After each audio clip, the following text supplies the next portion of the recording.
आजकल हमारे देश में मुफ्त की रेवड़ी बांटकर वोट बटोरने का कल्चर लाने की भरसक कोशिश हो रही है। इस देश का आम नागरिक आज ठगा हुआ महसूस कर रहा है। इस देश का आम नागरिक आज धोखा महसूस कर रहा है। ये रेवड़ी कल्चर देश के विकास के लिए बहुत घातक है। इन्होंने अपने दोस्तों के, इन्होंने बहुत सुपर रिच लोगों के, जो अरबपति लोग हैं, ऐसे लोगों के इन्होंने 10 लाख करोड़ रुपए के कर्जे माफ कर दिए। बहुत नुकसान हो सकता है। आपका आज गुमराह हो जाएगा और आपकी आने वाली कल अंधेरे में सिमट जाएगी। दोस्तों, साल में लगभग 3.5 लाख करोड़ रुपए की आमदनी होती है केंद्र सरकार की पेट्रोल और डीजल पे जो टैक्स लगा रखा है। कहाँ गया ये सारा पैसा? शॉर्टकट अपनाने से शॉर्ट सर्किट अवश्य होता है। शॉर्टकट पर चलने के बजाय हमारी सरकार समस्याओं के स्थायी समाधान में जुटी है।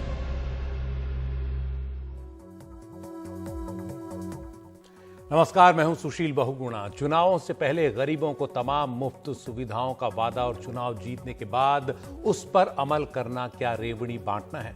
क्या मुफ्तखोरी को बढ़ावा देना है? और ये कहां तक देश की अर्थव्यवस्था के लिए घातक है? इसकी सीमा कहां शुरू होती है और कहां खत्म? इसे लेकर सुप्रीम कोर्ट में भी इन दिनों एक याचिका पर दिलचस्प और गंभीर बहस चल रही है। इस रेवड़ी कल्चर को लेकर चर्चा तो काफी समय से चली आ रही थी, लेकिन पिछले दिनों उत्तर प्रदेश में बुंदेलखंड एक्सप्रेसवे के उद्घाटन के दौरान प्रधानमंत्री नरेंद्र मोदी ने इस बहस को नए सिरे से खड़ा कर दिया। उन्होंने इस रेवड़ी संस्कृति को देश के विकास के लिए घातक बताया। इस रेवड़ी कल्चर से देश के लोगों को और खास करके मेरे युवाओं को बहुत सावधान रहने की जरूरत है। रेवड़ी कल्चर वाले कभी आपके लिए नए एक्सप्रेसवे नहीं बनाएंगे, नए एयरपोर्ट या डिफेंस कॉरिडोर नहीं बनवाएंगे। रेवड़ी कल्चर वालों को लगता है कि जनता जनार्दन को मुफ्त की रेवड़ी बांटकर उन्हें खरीद लेंगे। हमें मिलकर उनकी सोच को हराना है। प्रधानमंत्री मोदी के इस बयान के बाद राजनीतिक दलों की प्रतिक्रियाएं भी आने लगी और विपक्ष ने इसे लेकर केंद्र सरकार पर हमला बोला। विपक्ष की दलील है कि केंद्र सरकार जब कुछ उद्योगपतियों का लाखों करोड़ का कर्ज माफ कर सकती है तो गरीबों को मुफ्त सुविधाओं के खिलाफ क्यों है? आम आदमी पार्टी जो देश के 2 राज्यों की सत्ता में है और कई राज्यों में अपना विस्तार करने की योजना बना रही है, उसकी रणनीति का एक हिस्सा है चुनाव से पहले मुफ्त बिजली से लेकर महिलाओं और बेरोजगारों के लिए मासिक भत्तों का ऐलान। आम आदमी पार्टी के संयोजक और दिल्ली के मुख्यमंत्री अरविंद केजरीवाल इस मुद्दे पर मोदी सरकार पर खास तौर पर हमलावर हैं। सारी जितनी सुविधाएं जनता को फ्री में मिलती हैं वो बंद होनी चाहिए। सारे सरकारी स्कूल या तो बंद किए जाएं और या सारे सरकारी स्कूलों में बच्चों से फीस ली जाए, ऐसा कह रहे हैं ये लोग। आधे से ज्यादा बच्चे इस देश के अनपढ़ रह जाएंगे। देश आगे कैसे बढ़ेगा? कह रहे हैं कि सारे सरकारी अस्पतालों के अंदर अब पैसे लगने चाहिए। सरकारी अस्पतालों में जो फ्री का इलाज होता है वो बंद होना चाहिए। और अब ये कह रहे हैं कि राशन भी, फ्री का राशन भी बंद होगा। फ्री नहीं होना चाहिए, फ्री का राशन भी बंद कर देना चाहिए। 75 साल तक जितनी केंद्र सरकारें आई, किसी को ऐसा घाटा नहीं हुआ कि फ्री का राशन बंद कर दिया गया। कब से मिल रहा है फ्री का राशन? कब से? राशन की दुकानें कब से हैं? अब ये फ्री का राशन भी बंद करना चाहते हैं। इस बीच बीजेपी के एक नेता और वकील अश्विनी उपाध्याय ने फ्रीबीज यानी मुफ्त सुविधाओं का वादा करने वाली राजनीतिक पार्टियों की मान्यता रद्द करने की मांग से जुड़ी याचिका सुप्रीम कोर्ट में दायर की हुई है, जिस पर गुरुवार यानी आज भी सुनवाई हुई। पिछली सुनवाई में सुप्रीम कोर्ट ने इस मसले पर केंद्र सरकार से नीति आयोग, वित्त आयोग, रिजर्व बैंक, विधि आयोग और चुनाव आयोग के विचार जानने को कहा था ताकि वो फ्रीबी के मुद्दे पर सकारात्मक सुझाव दे सकें। आज चुनाव आयोग भी हाजिर रहा, लेकिन उसे शुरू में ही सुप्रीम कोर्ट की फटकार सुननी पड़ी, जब कोर्ट ने कहा कि आपका हलफनामा हमसे पहले सभी अखबारों को कैसे मिल जाता है। सुप्रीम कोर्ट ने चुनाव आयोग से पूछा कि क्या सभी राजनीतिक दल चुनाव से पहले अपने घोषणा पत्र चुनाव आयोग को देते हैं। इस पर चुनाव आयोग के वकील ने कहा कि ऐसा कोई नियम नहीं है। केंद्र सरकार की ओर से सॉलिसिटर जनरल तुषार मेहता ने कहा कि ज्यादा फ्रीबीज मैनिफेस्टो का हिस्सा नहीं होते, वो चुनाव प्रचार के दौरान वादे के तौर पर कहे जाते हैं। इस पर चीफ जस्टिस एनवी रमना ने कहा कि सब मानते हैं ये एक गंभीर मुद्दा है। जो लोग टैक्स देते हैं वो सोचते होंगे कि टैक्स का पैसा विकास के लिए लगना चाहिए, न कि फ्री में देने के लिए। उधर आम आदमी पार्टी की ओर से वरिष्ठ वकील अभिषेक मनु सिंघवी ने दलील दी कि मुफ्त पानी, मुफ्त बिजली या मुफ्त सार्वजनिक परिवहन जैसे चुनावी वादे फ्रीबीज नहीं हैं, बल्कि एक अधिक न्याय संगत समाज बनाने की दिशा में राज्य की संवैधानिक जिम्मेदारियों को निभाने का उदाहरण है। तो सुप्रीम कोर्ट में आज ये बहस चली गंभीर और पहले भी चली आ रही है। हमारे सीनियर एडिटर लीगल न्यूज आशीष भार्गव हमारे साथ हैं, जो लगातार सुप्रीम कोर्ट में इस बहस को कवर कर रहे हैं, देख रहे हैं। आशीष, ये जो बहस है इसमें क्या खास दलीलें हैं सभी पक्षों की? देखिए, काफी अहम है ये मुद्दा, जिस पर आज सुप्रीम कोर्ट ने एक चीज साफ की है कि वो ऐसा कोई नियम, ऐसा कोई कानून या फिर राजनीतिक पार्टियों को डी रजिस्टर करने जैसा फैसला नहीं दे रहा है, क्योंकि यह लोकतंत्र विरोधी ये फैसला होगा और ये डोमेन जो है वो विधायिका का है, यानी वो सरकार का काम है कि वो ऐसा कोई कानून लेकर आए। लेकिन बड़ी बात ये जस्टिस एनवी रमना जो चीफ जस्टिस है उन्होंने कही है कि जो देश की अर्थव्यवस्था है उसको और जो आप कल्याणकारी योजनाएं चलाते हैं सरकारी, उनके बीच में एक संतुलन बनाने की जरूरत है। उन्होंने ये भी कहा कि जिस तरीके से हमने देखा है कोरोना के टाइम में योजनाएं आई थी बहुत सारी गरीब लोगों के लिए, इसके अलावा बाढ़ में, सूखे में इस तरह की योजनाएं आती हैं, तो वो योजनाएं भी केंद्र सरकार और राज्य सरकार चलाती हैं। तो एक बैलेंस बनाने की जरूरत है। लेकिन सबसे अहम बात है, यहाँ पर केंद्र सरकार खुद कोई कानून लाने की बात नहीं कर रही है। वो कह रही है कि कोर्ट शुरुआत में कोर्ट इसमें दखल दे और नियम कानून पॉलिटिकल पार्टियों के लिए बना दे।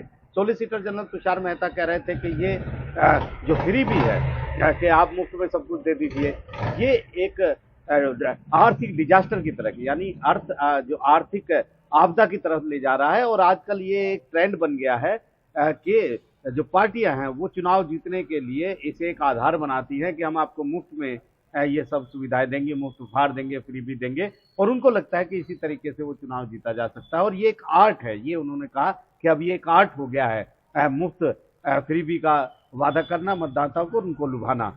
लेकिन आम आदमी पार्टी यहाँ पर पहुंची थी, उन्होंने अभी एक याचिका दाखिल की थी। अभिषेक मनु सिंघवी कह रहे थे कि ये फ्रीबी के श्रेणी में नहीं आती हैं, ये मुफ्त उपहार नहीं है, ये मतदाताओं को लुभाने के लिए नहीं है। राज्य की जिम्मेदारी है कि वो अपने लोगों को, सरकार की जिम्मेदारी है, संवैधानिक जिम्मेदारी है कि उनको सुविधाएं उपलब्ध कराए।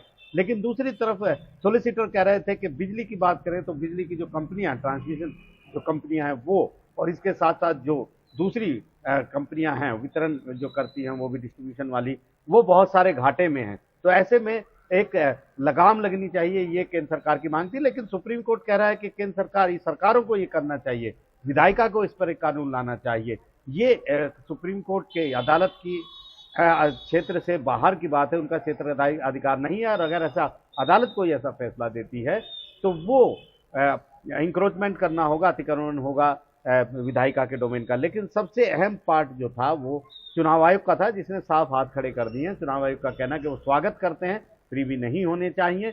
और जो सुप्रीम कोर्ट ने सुझाव दिया था कि एक एक्सपर्ट कमेटी बने जिसमें सभी विभागों के मेंबर हों, पॉलिटिकल पार्टीज के मेंबर हों, विपक्ष के मेंबर हों, इसके अलावा जो विरोध कर रहे हैं स्कीम का उनके वो भी लोग शामिल हों, और जिनको ये स्कीम मिल रही है, जो कह रहे हैं कि ये अच्छी स्कीम है, समर्थन करने वाले भी लोग हों, तो एक एक्सपर्ट कमेटी बने और वो केंद्र सरकार को सुझाव दे। लेकिन चुनाव आयोग कह रहा है कि वो इसका मेंबर नहीं बन सकता है, और वो इसका स्वागत जरूर करता है लेकिन वो इसका मेंबर नहीं बन सकता है। और सुप्रीम कोर्ट ने जिस तरह की टिप्पणियां उसके ऊपर की हैं, उससे उसकी छवि भी खराब हुई है, ये कहना है। लेकिन अभी 17 अगस्त को एक बार फिर सुनवाई होगी सुशील, लेकिन काफी अहम है ऐसे मोड़ पर जहां पर सुप्रीम कोर्ट जो देश की सबसे बड़ी अदालत है बार बार कह रही है, क्योंकि यहाँ पर याचिकाकर्ता ने आंकड़े दिए हैं कि पूरे राज्य में देखें तो सारे राज्यों को मिलाकर करीब 15 लाख करोड़ रुपए कर्ज है। और ऐसे में वो राज्य जिनके ऊपर कर्ज है वो कैसे मुफ्त चीजें बांट सकते हैं, फ्री भी बांट सकते हैं। तो बहुत बड़ा मुद्दा ये है। लेकिन सुप्रीम कोर्ट ने एक बार साफ कर दिया कि वो लक्ष्मण रेखा से बंधा है, वो बहुत आगे नहीं जाएगा। लेकिन ये जरूर कह रहा है कि सुझाव दीजिए, एक एक्सपर्ट कमेटी बने, वो एक्सपर्ट कमेटी राय दे, और कपिल सिब्बल जो वरिष्ठ नेता हैं, जी। वरिष्ठ सांसद हैं और वरिष्ठ वकील हैं, वो भी मदद कर रहे हैं। सुप्रीम कोर्ट ने उनसे भी मदद मांगी है कि वो भी मदद करें इस मामले में और बताएं कि कैसे इसे रोका जा सकता है, क्योंकि सुप्रीम कोर्ट का ये मानना है कि कोई भी राजनीतिक पार्टी इस पर बहस नहीं करना चाहती। जी, शुक्रिया आशीष इस पूरी जानकारी के लिए। तो सुप्रीम कोर्ट में ये बहस अभी चल रही है, इस पर अगली सुनवाई होनी है। इस बीच भारत जैसे विशाल देश में जहां एक बड़ा तबका अब भी बेरोजगारी के आलम में जिंदगी गुजार रहा है, जिसके लिए 2 जून की रोटी का इंतजाम भी मुश्किल है, क्या उसे मिलने वाली मदद रेवड़ी कही जाएगी? सवाल यही कि गरीबों के लिए लोक कल्याणकारी योजनाएं कहां खत्म होती हैं, उनकी सीमा कहां खत्म होती है, रेवड़ी बंटनी कहां शुरू होती है, कहां लोगों का कल्याण होता है और कहां से अर्थव्यवस्था से पैसा लुटना शुरू होता है, इसकी सरहद कहां खींची जानी चाहिए? समाज के किस वर्ग को योजना का फायदा दिया जाना लोक कल्याणकारी कहा जाएगा और किसे मुफ्तखोरी? इस सब पर बात करने के लिए हमारे साथ हैं 2 खास मेहमान, अर्थशास्त्री डॉक्टर अरुण कुमार और मजदूर किसान शक्ति संगठन से जुड़े सामाजिक कार्यकर्ता निखिल डे, जो सूचना के अधिकार, मनरेगा, लोकपाल बिल और भोजन के अधिकार जैसे तमाम खास मुद्दों पर काम करते रहे हैं। आप दोनों का स्वागत है। सबसे पहले निखिल, आपसे सवाल, सुप्रीम कोर्ट में ये बहस चल रही है याचिका पर, आपने सुना कि जो रेवड़ी बांटने का कल्चर है उसकी सीमा कहां तय हो, कहां लोक कल्याणकारी योजनाओं की सीमा खत्म होती है, कहां से रेवड़ी बांटा जाना माना जाना चाहिए। तो ये जो पूरी बहस है, इस पर आपका क्या पक्ष है? सुप्रीम कोर्ट में ऐसी बहस होना ही एक बहुत अजीबोगरीब बात है। क्या है फ्रीबी? अभी हम 15 मिनट से आपकी बातें सुन रहे हैं, कोई कह रहा है ये है और कोई कह रहा है ये नहीं है मुफ्तखोरी, और कोई जो पिटिशनर ले जाता है वो कहता है कि जो कर्ज है, जिस सरकार पर कर्ज है, वो फ्रीबी बांट रहा है। लेकिन कौन सी है फ्रीबी? और सुप्रीम कोर्ट जिसको कानून के एक एक लाइन और एक एक शब्द पर जाना चाहिए कि क्या हो सकता है या नहीं हो सकता है, क्या संवैधानिक है या नहीं है, वो कह रहा है, वो ऐसा ही अजीबोगरीब शब्द कह रहा है मुफ्तखोरी जैसा। क्या शिक्षा मुफ्तखोरी है? क्या स्वास्थ्य मुफ्तखोरी है? क्या लोगों सरकार उसी लिए नहीं बनी है? आज के तारीख में इस देश में कुपोषण का इतना बड़ा प्रभाव है, आधे बच्चे लगभग कुपोषित चलते आ रहे हैं। अब ये कोरोना हुआ और कोरोना के समय, और दूसरे तरफ, एक तरफ सुप्रीम कोर्ट और दूसरी तरफ प्रधानमंत्री जी, वो भी वही बात कहते हैं। और यदि आप तारीखें देखें स्पोर्ट के और प्रधानमंत्री जी के भाषण के, वो लगभग एक साथ मिलते हैं कि प्रधानमंत्री जी कहता है तो ये जनवरी का कोर्ट केस अब जाके जग जाता है तुरंत, और कोर्ट में यही स्थिति है कि प्रधानमंत्री जी यदि राजनेता है और उनको लगता है बेकार हो रहा है तो वो खुद करे ना, वो प्रधानमंत्री जी हैं, वो पॉलिसी कर सकते हैं। वो क्यों नहीं कहें कि ठीक है हम तो अच्छी पॉलिसी चलाएंगे, हम मुफ्तखोरी नहीं कर चलाएंगे। और दूसरे राज्य में बताऊं, एक सवाल पूछूं आपसे, 200 रुपये पेंशन है जो बूढ़े लोग हैं, 200 रुपये 2007 से, और इस सरकार ने बिल्कुल नहीं बढ़ाया और कुछ सरकारों ने बढ़ा दिया। क्या वो मुफ्तखोरी है? उन बूढ़े लोगों को, जो डिसेबल्ड लोग हैं, सोशल सिक्योरिटी पेंशन उनको देना, कोई इज्जत से जीना अपने बुढ़ापे के उम्र में, तो क्या उसको मुफ्तखोरी कहेंगे या शिक्षा को मुफ्तखोरी कहेंगे? तो ये बहुत ही खतरनाक बहस है। और इस देश में जहां एक वर्ग इतना कमाते रहा, उसी को हम कर्ज माफी कर रहे हैं। कर्जा यदि बढ़ रहा है राज्य सरकारों के ऊपर, तो वो राज्य सरकार, केंद्रीय सरकार के ऊपर वो कर्ज क्यों बढ़ रहा है? वो इनकी इनएफिशिएंसी है। उनका प्रमुख काम है लोगों को शिक्षा देना, स्वास्थ्य देना, रोजगार देना। ये हमारे संविधान में है, directive principles of state policy में है, उसी के आधार पर चलना चाहिए ये देश।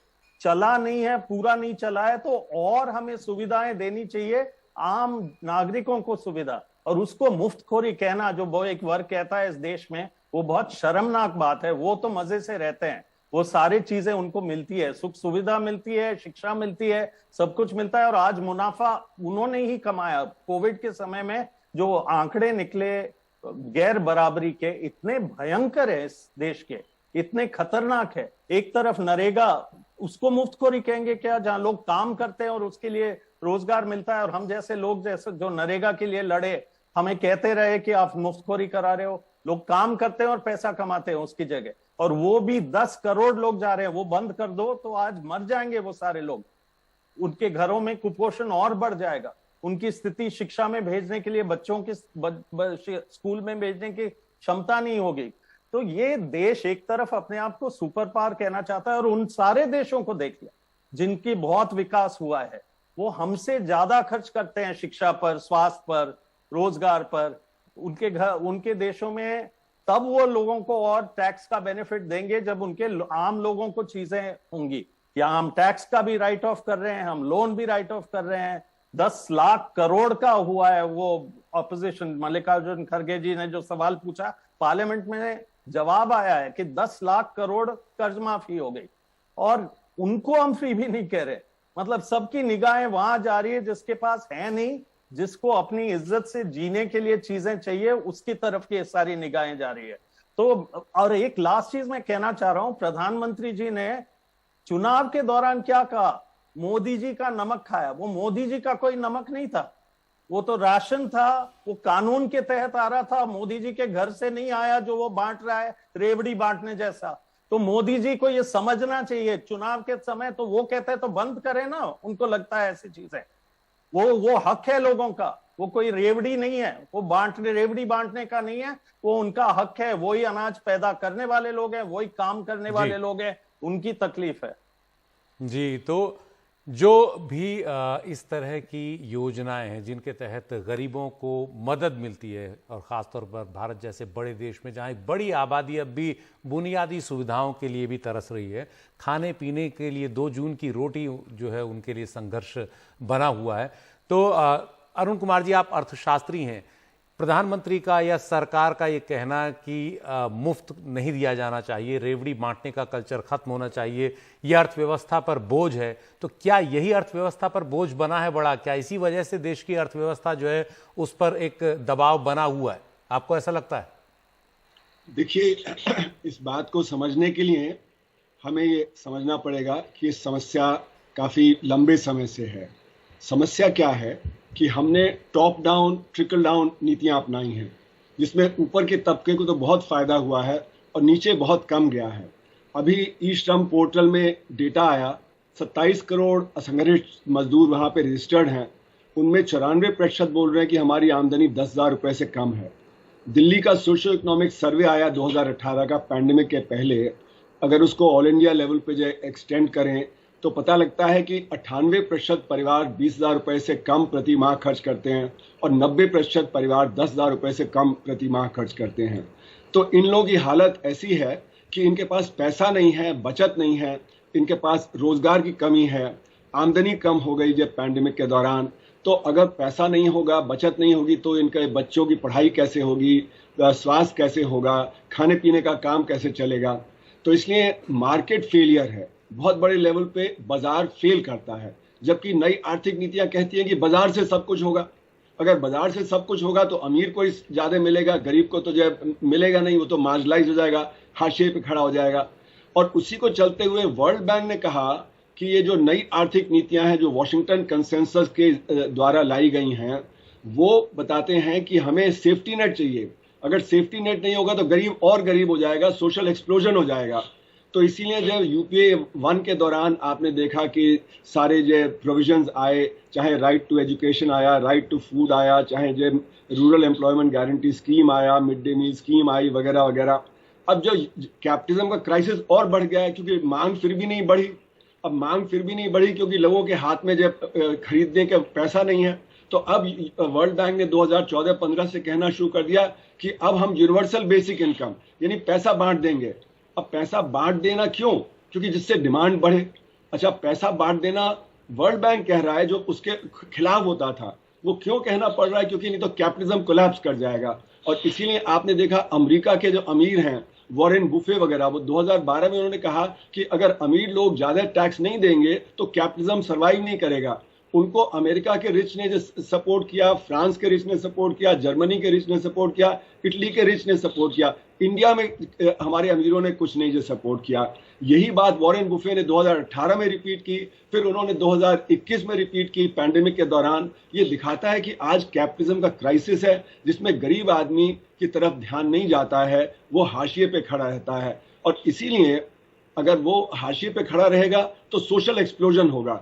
ये सोशल एक्सप्लोजन जो होगा उसका बहुत बड़ा असर पड़ेगा, कैपिटलिज्म नहीं सर्वाइव कर सकता है। तो इसलिए मेरा मानना है कि अभी हमारी प्रायोरिटी क्या है, हमें इस पे सोचना पड़ेगा। क्या हमारी प्रायोरिटी, जैसे निखिल कह रहे थे कि अमीरों को जो हम देते रहेंगे, जो सप्लाई साइड नीतियां हैं, सप्लाई साइड नीतियां में कॉर्पोरेट टैक्स काट दिया, वेल्थ टैक्स खत्म कर दिया, तरह तरह से जो पैसा आ सकता था जिससे हम गरीब की मदद कर सकते थे वहां तो हम काट देते हैं, जिससे कि अमीर को बेनिफिट हो रहा है।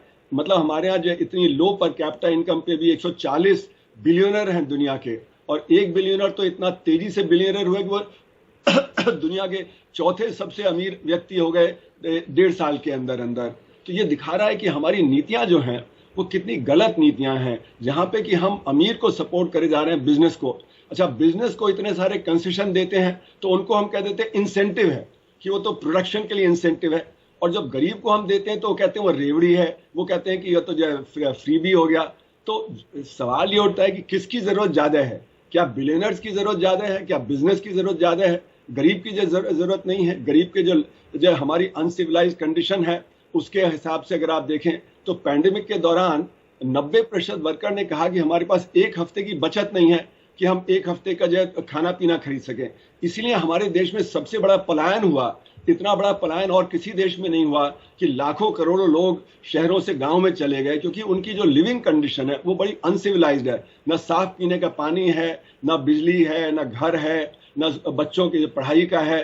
तो ये स्टेट का एक वेलफेयर स्टेट का एक दायित्व होता है कि सिविलाइज्ड एग्जिस्टेंस हो, जिसमें हर एक व्यक्ति के पास जो बेसिक चीजें हैं वो पर्याप्त मात्रा में हो। हाँ, कुछ चीजें हैं जहां पे कि जो खर्चा अनाप शनाप होता है, वहां से पैसा लेके उसको रोजगार पैदा करने में लगाया जाए, जिससे कि हर एक आदमी के पास एक सही रोजगार हो। और इसीलिए मैं यूनिवर्सल बेसिक इनकम के खिलाफ हूं, क्योंकि यूनिवर्सल बेसिक इनकम में आप पैसा तो दे देंगे पर डिग्निटी कहां से लाएंगे? डिग्निटी तो काम से आती है। तो जो पैसा हम यूनिवर्सल बेसिक इनकम में देने को तैयार हैं उसको हम काम में लगाएं, लोगों को काम दें। तो काम देना सबसे बड़ी जरूरत है। लेकिन हमारा क्या प्रायोरिटी हो गई कि हम इन्वेस्टमेंट पे ध्यान दे रहे हैं।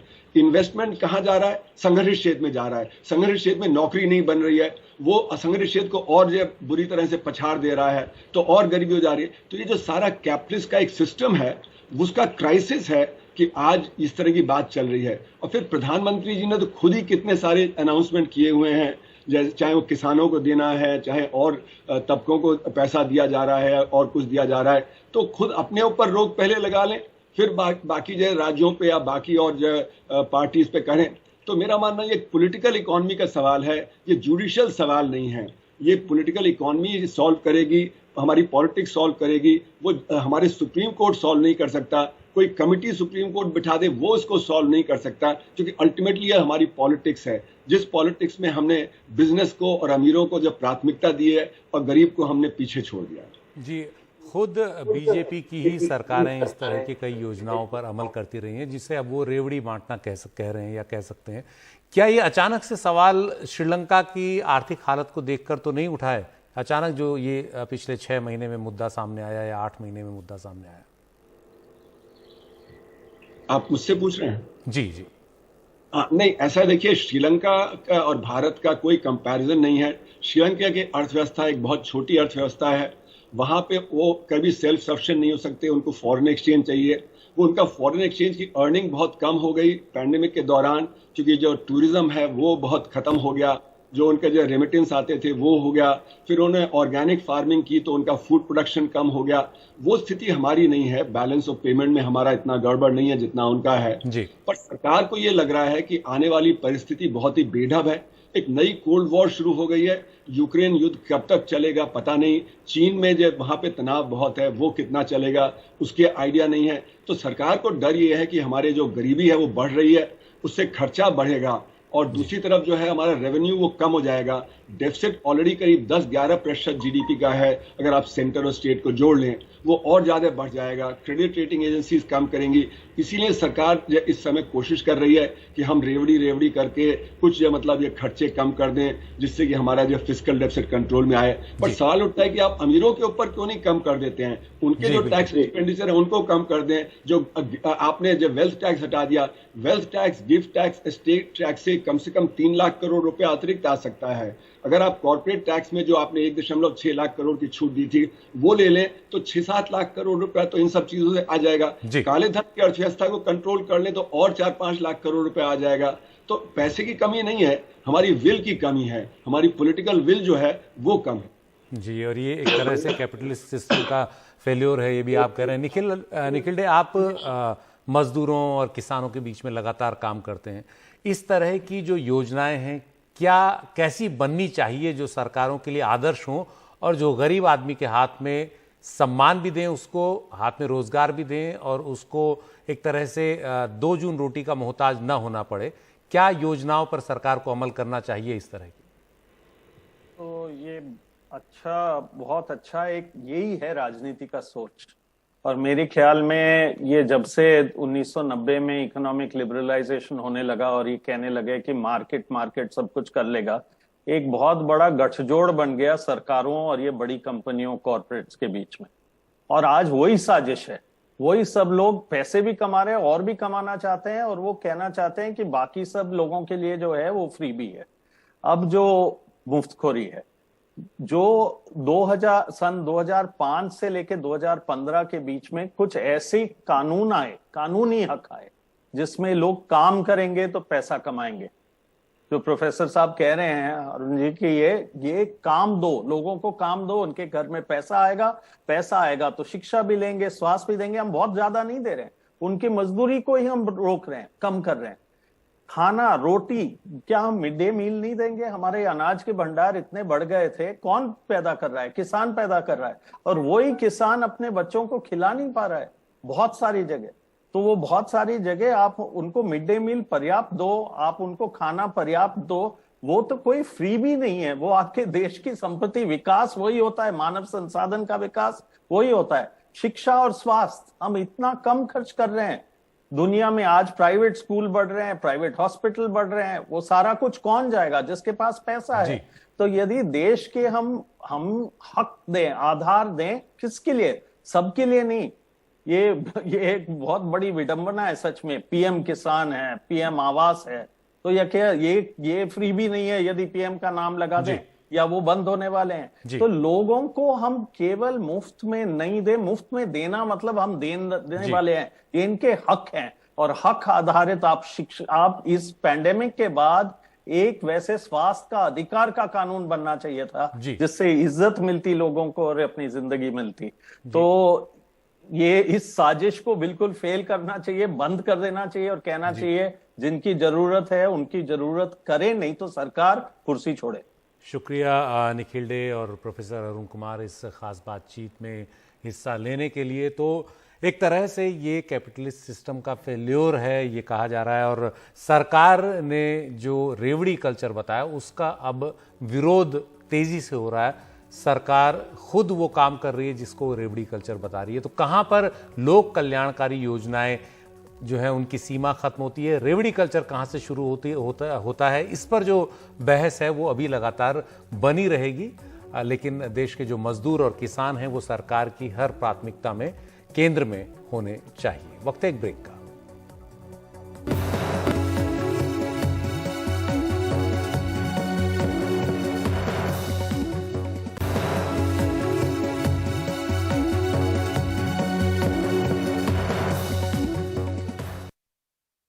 मध्य प्रदेश में विदिशा जिले के लटेरी में वन कर्मियों की फायरिंग में एक आदिवासी की मौत का मामला अब गरमाने लगा है।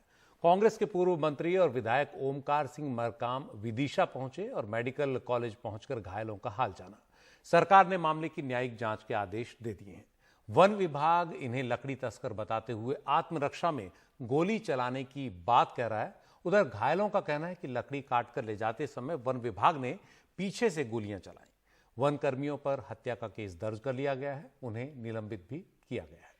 आदिवासी बहनों और भाइयों, कांग्रेस ने सिवाय जनजाति के शोषण के कुछ नहीं किया। शोषण किया, केवल झोपड़ी में पड़ा रहने दिया। भारतीय जनता पार्टी है जिसने एक में अनेकों पत्थर अपनी अनसुईया में छिंदवाड़ा के रहने वाली छत्तीसगढ़ की गवर्नर मंगूभाई पटेल, मध्य प्रदेश के गवर्नर, कब कांग्रेस को तुमने बनाया था? तुमने तो आदिवासियों को केवल वोट लेने का माध्यम सोचा था, उनको सम्मान और स्थान अगर दिया है तो भारतीय जनता पार्टी की सरकार ने दिया है, भारतीय जनता पार्टी ने दिया है। बीजेपी को लगता है कि आदिवासियों को सियासी सम्मान तो मिला, लेकिन लटेरी के इन आदिवासी युवकों का कहना है कि उन्हें समाज में स्थान नहीं। जंगल से लकड़ी ले जाते वक्त वन विभाग के कर्मचारियों ने गोली चलाई, इनके एक साथी की मौत हो गई, 3 जख्मी हैं। फॉरेस्ट वाले मिले, उन्होंने डायरेक्ट बंदूकें चलाई हमारे ऊपर। फिर क्या हुआ, हमारे एक भाई बड़ा चैन सिंह वो वहीं इस स्पॉट पे ख़त्म हो गया। हम उसे उठाने दौड़े तो महेंद्र के, मेरे, रोड जी के तीनों के लगी। उनने और भी फायरिंग करी। कितनी गोली चली, किन किन को चोट आई? हमारे 4 ही को, रोड जी को, महेंद्र को, भगवान सिंह और चैन सिंह इस स्पॉट पे ख़त्म हो गए। काय के लिए गए थे अपन? लकड़ी लेने के लिए। हम 8 लोग थे। और वो लोग कितने थे? वो तो मुल्क के थे 20-25 लोग, 2 गाड़ी पैक थी। हालांकि वन विभाग का कहना है लकड़ी चोरी रोकने के दौरान टीम पर जब जानलेवा हमला हुआ तो आत्मरक्षा में गोली चलाई गई। खटियापुरा गांव है, वहां पर कुछ लोग लकड़ी काट रहे हैं और जो है मोटरसाइकिल से ले जा रहे हैं। ये अपनी टीम के साथ वहां उनको पकड़ने के लिए, रोकने के लिए गए तो जो लकड़ी चोर थे उन्होंने रास्ते में मोटरसाइकिल डाल करके पथराव शुरू कर दिया। और जब इनको काफ़ी खतरा महसूस हुआ और काफ़ी लोग वहाँ पे आकर के पथराव होने लगा तो उन्होंने आत्मरक्षा में अपनी गोली चलाई। तो उसमें पता चला है कि एक ग्रामीण की मृत्यु हुई है तथा 3 अन्य घायल हुए हैं, जिनको जिला अस्पताल विदिशा में भर्ती कराया। सरकार ने संबंधित अधिकारियों पर मामला दर्ज कर उन्हें सस्पेंड कर दिया है। मृतक और घायलों के लिए मुआवजे का ऐलान कर दिया गया है, लेकिन विपक्ष का आरोप है कि सरकार का रवैया असंवेदनशील है। जो व्यक्ति एक मृत्यु हुआ है उसे 20 लाख रुपए की सहायता, जो घायल हुए हैं उन्हें 5 लाख रुपए की सहायता, उनका संपूर्ण इलाज सरकार वहन करेगी। नाबालिग बच्चियों के साथ दुराचार होने के बाद उनकी हत्या करके 12 फीट गड्ढे गहरे में दफना दिया गया नेमावर में, तो वहां भी नहीं गए। हमारे आदिवासी भाइयों को घर से निकाल करके शिवनी में बजरंग दल के लोगों ने मार डाला, वहां भी कोई, वहां मुख्यमंत्री जी नहीं गए, ना बात नहीं किए। हमारे नीमच में आदिवासियों को गाड़ी से घसीट करके हत्या कर दिया गया, वहां भी मुख्यमंत्री जी नहीं गए। अरे माननीय मुख्यमंत्री जी, मेरा अनुरोध है, विदिशा आपसे लगा हुआ है, आपके बहुत कार्य क्षेत्र में है, आप हमारे आदिवासी भाई हैं इसलिए आप नहीं आए। आपको आना चाहिए, देखना चाहिए।